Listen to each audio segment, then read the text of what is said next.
नमस्कार, TMT news 24 में आपका स्वागत है। आप देख रहे हैं टीएमटी न्यूज 24। ऐसे हुई थी भगवान राम की मृत्यु। जाने मर्यादा पुरुषोत्तम की मृत्यु से जुड़ी कुछ बातें। ज्योतिष डेस्क अमर उजाला के अनुसार प्रभु श्री राम का जन्म त्रेता युग में हुआ था।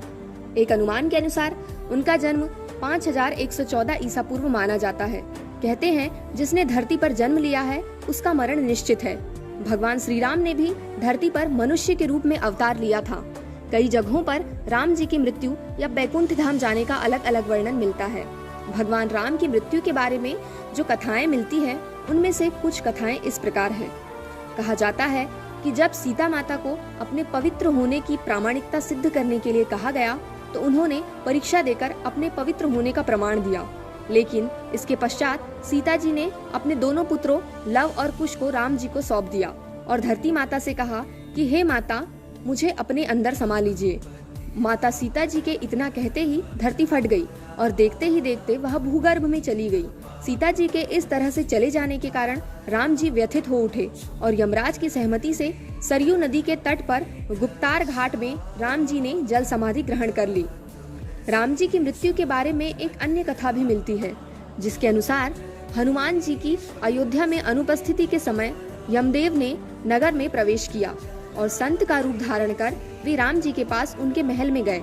संत वेश धारण किए हुए यमदेव ने श्री राम से कहा कि हम दोनों के बीच की वार्ता गुप्त रहेगी। वे राम से एकांत में बात करना चाहते थे। यमराज जी ने राम जी के सामने यह शर्त रखी कि यदि हमारे वार्तालाप करते समय हमारे बीच कोई आया तो द्वारपाल को मृत्यु दंड मिलेगा। राम ने वचन दे दिया, लेकिन उस समय हनुमान जी वहां उपस्थित नहीं थे, जिसके कारण लक्ष्मण जी को द्वारपाल बनाकर खड़ा किया गया। जिसके बाद यमदेव अपने असली रूप में आ गए और राम जी से कहा, प्रभु अब आपको अपने लोक लौटना होगा। धरती लोक पर आपका जीवन पूर्ण हो चुका है। अभी वार्तालाप चल ही रही थी।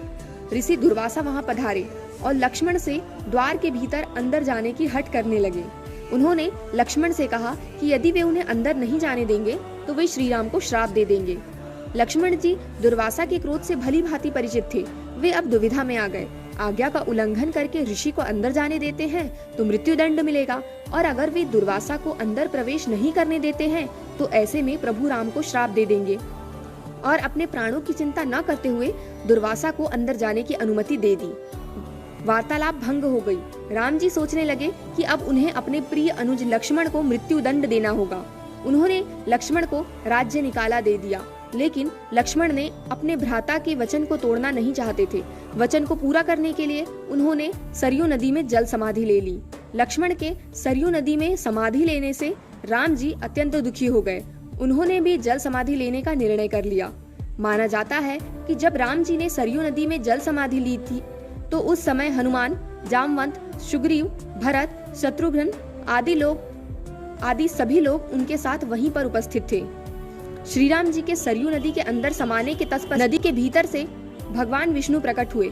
उन्होंने अपने भक्तों को दर्शन दिए। इस प्रकार से राम जी ने अपना स्थूल रूप त्याग दिया और अपने वास्तविक स्वरूप अर्थात विष्णु जी का रूप धारण किया, और इस तरह से राम जी ने बैकुंठ धाम की ओर प्रस्थान किया।